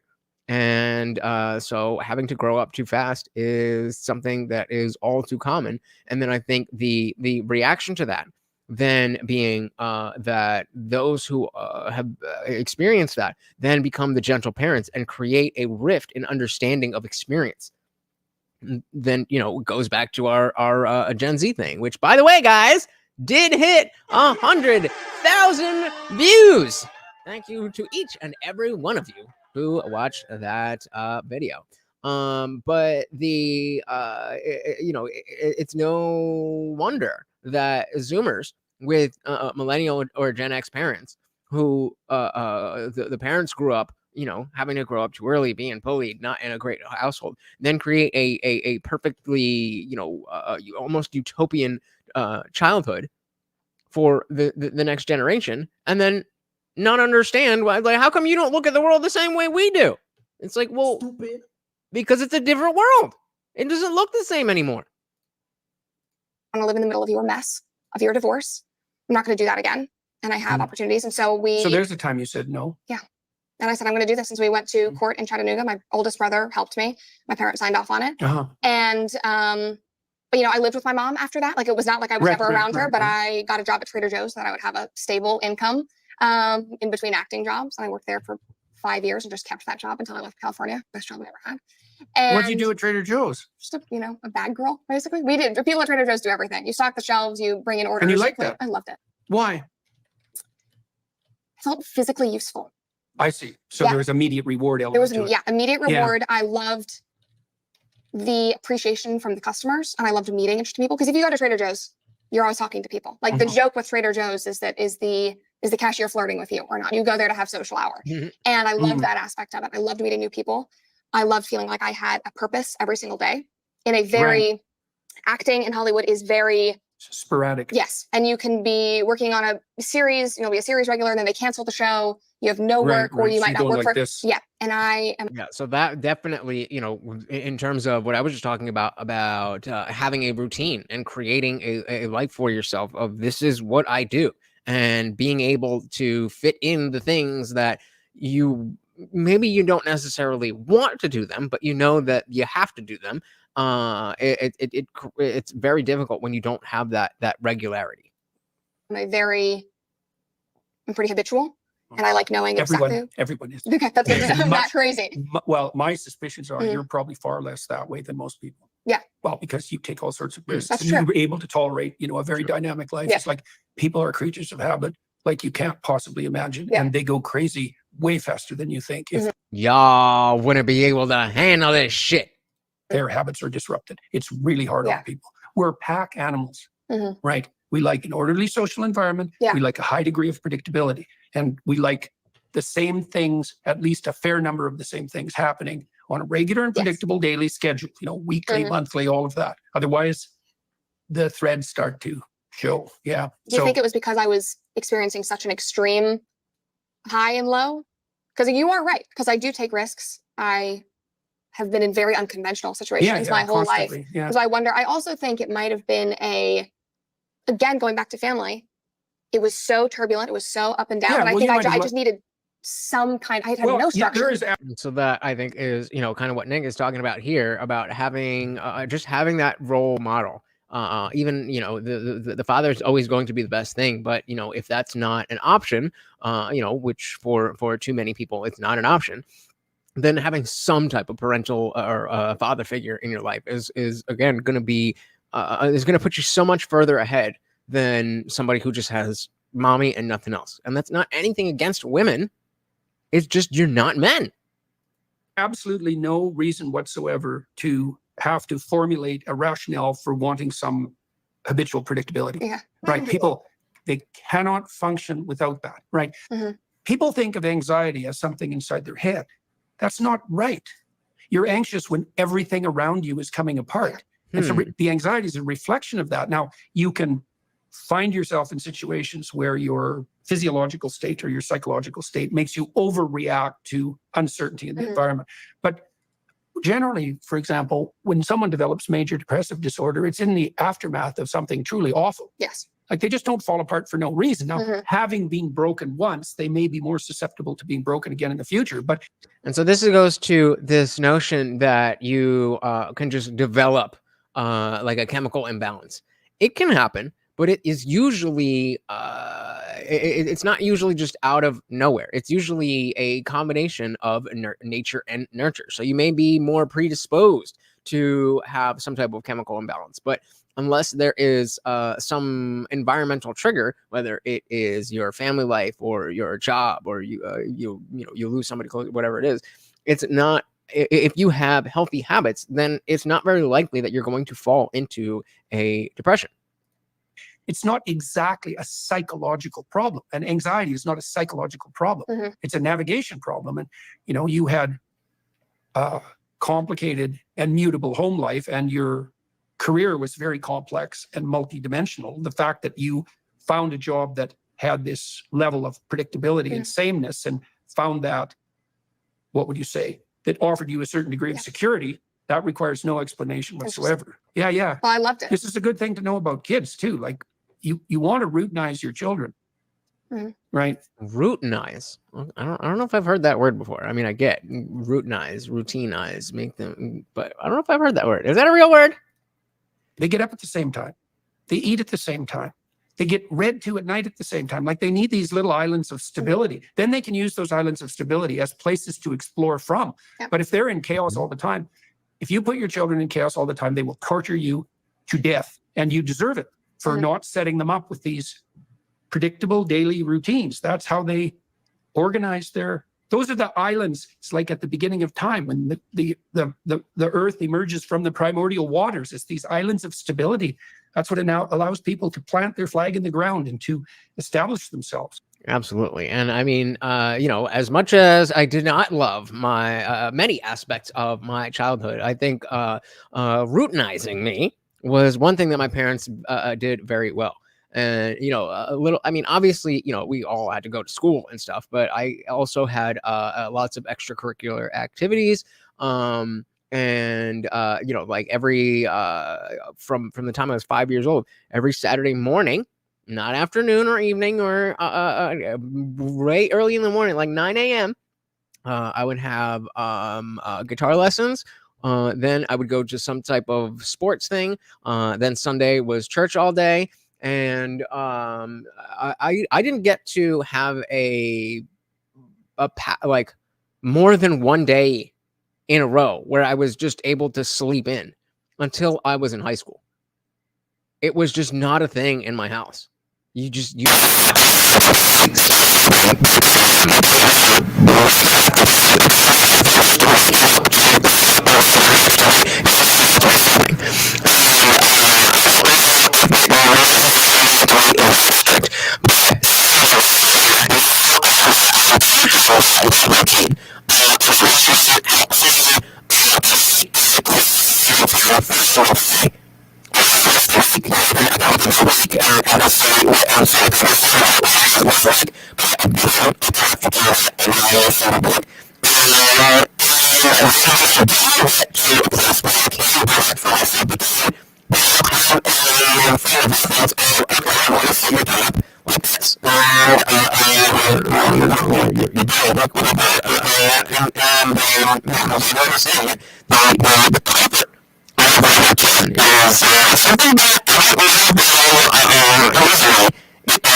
unplugged and plugged. I'll listen to myself.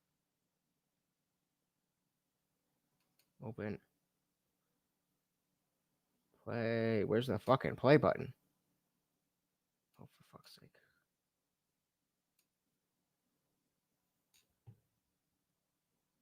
With Domino's Rewards, you can earn free Domino's after every 2 orders. It's as easy as 1, 2, free. Testing, testing, testing. Domino's Rewards, you can earn free Domino's after every 2 orders. It's as easy as 1, 2, free. Testing, testing, testing. All right, we're good. There we go. Oh, right. I don't remember what I was saying, so let's just dive back in.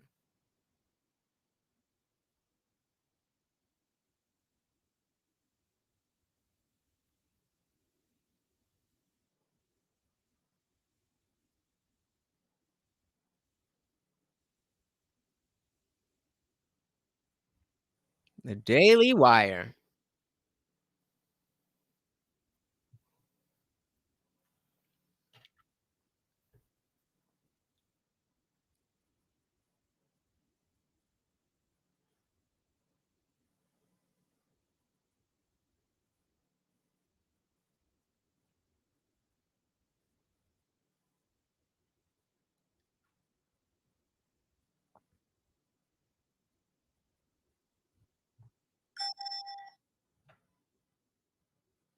Because they don't have values, they just have conformity. Are you one of us? We are the good guys. That's where we start. So if you're with us, if you say all the things that we say, then you must be a good guy too. If you say something different, then you must be bad.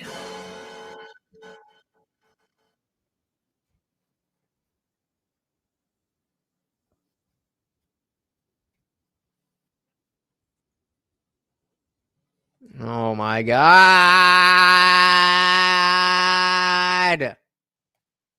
All right, let's try this again. Thank you, Nick. The entanglement of the radical left with cluster B psychopathology, with narcissism, with psychopathy, with borderline personality disorder, with antisocial behavior. How's that? How is that?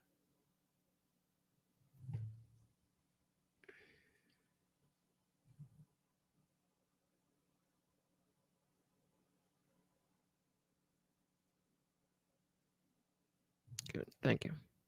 Like that's all behavior that's associated with social exclusion. It's very, very aggressive. Like it's passive aggressive because it doesn't involve fists, but social exclusion is a very effective form of punishment. And the radicals on the left are masters at using it. So what sort of views were you being I was not alienating yourself with? So the first one was that I did not want to vote for Biden in the primaries. It was going to be my first time voting in a presidential election. You were I going to had a vote group for of Trump? friends. I was. And I know. how old were you? 18. So like you were the Based. one 18-year-old female. At UCLA, yeah. And I walked into, this is my favorite story from college. I walked into a party at one of my best friend's apartments. Big rage were happening. And this is after I just had like I wouldn't even call it a fight. It was just kind of like a reckoning in my friend group of they realized that I was not on their team. And I had never considered myself Republican. I never considered myself.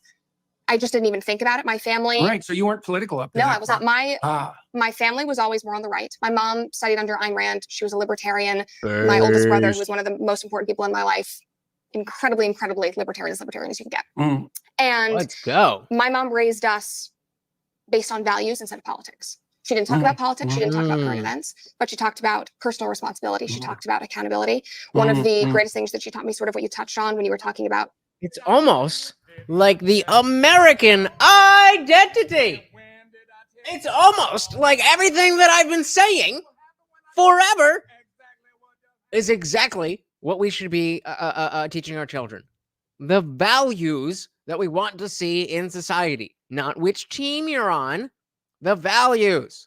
Responsibility. She talked about accountability.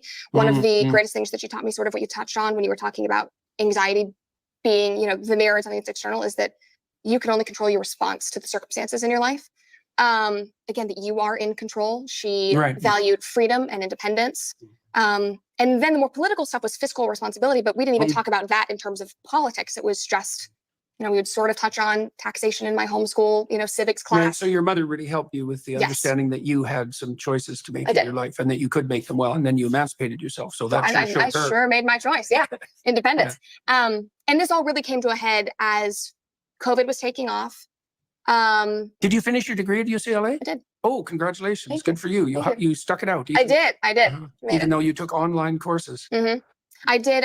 There's a joke about sticking it in, but I'm just not there. Were any of your online courses worth taking? Yeah. They were? What percentage? That didn't seem very enthusiastic. Of them, do you think? Oh, gosh. Well, there was this one class. 60%.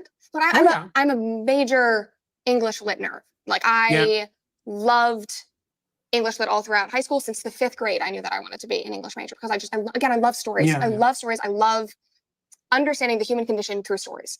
And I wanted to study British literature. And so I did it. I did my final capstone on Barnaby Rudge by Charles Dickens. And I was obsessed.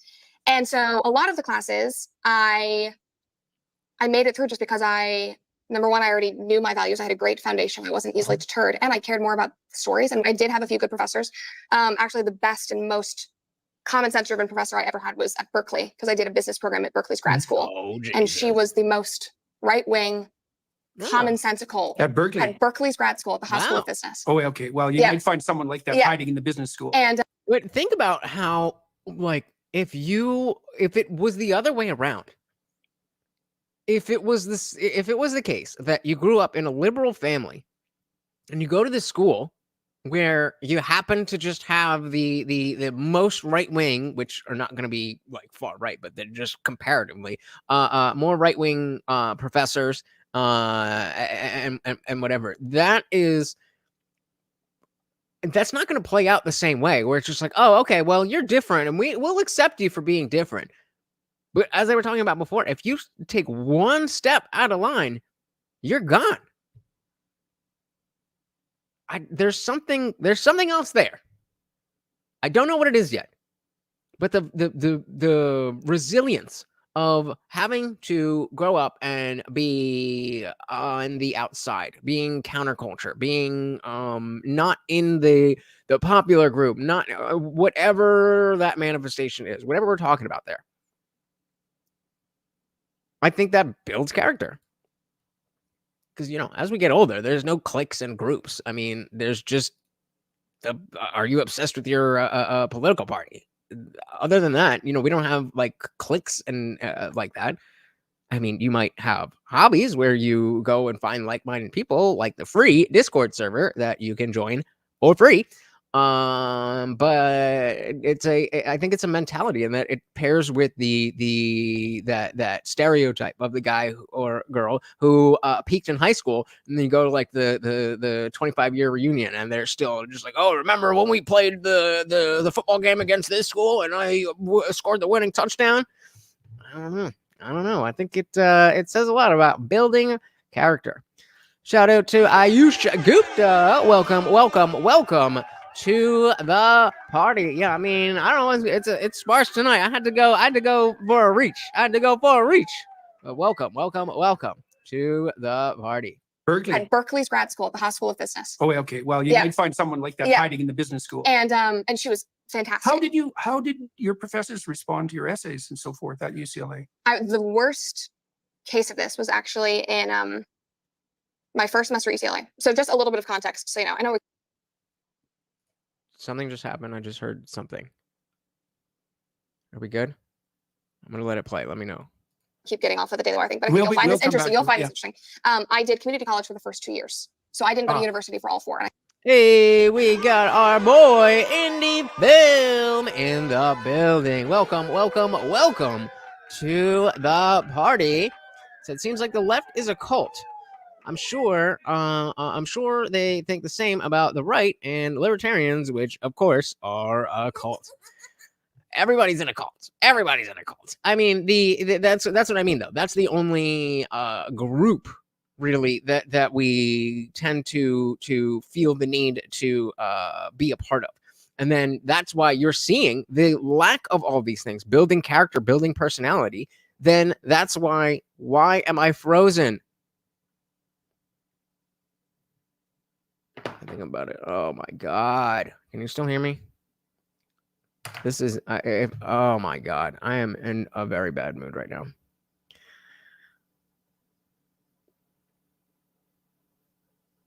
Somebody let me know. I'm frozen on screen. I can't hear me. I don't know what's going on.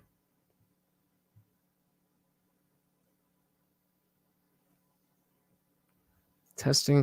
What are we? You can't hear me. Okay, we can hear me. Then why can't? Can you see me?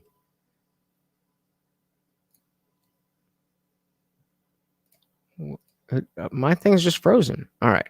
Yeah, I'm frozen. All right. Well, I mean, as long as you can hear me, then that's good enough. We'll just keep diving. Hopefully that'll fix itself. Of course. No,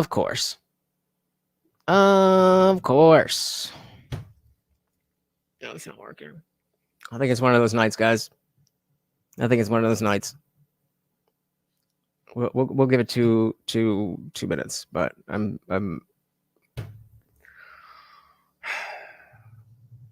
oh, I saw something.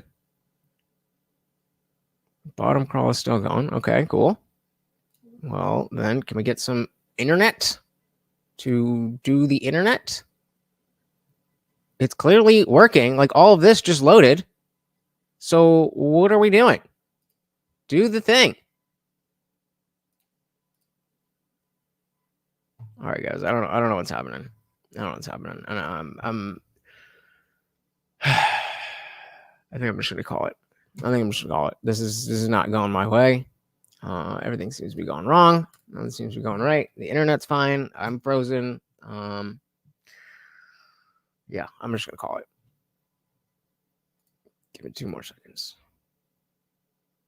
Well, all right. Well, we tried. I guess it's just one of those days, guys. I apologize. And I guess I will see you tomorrow.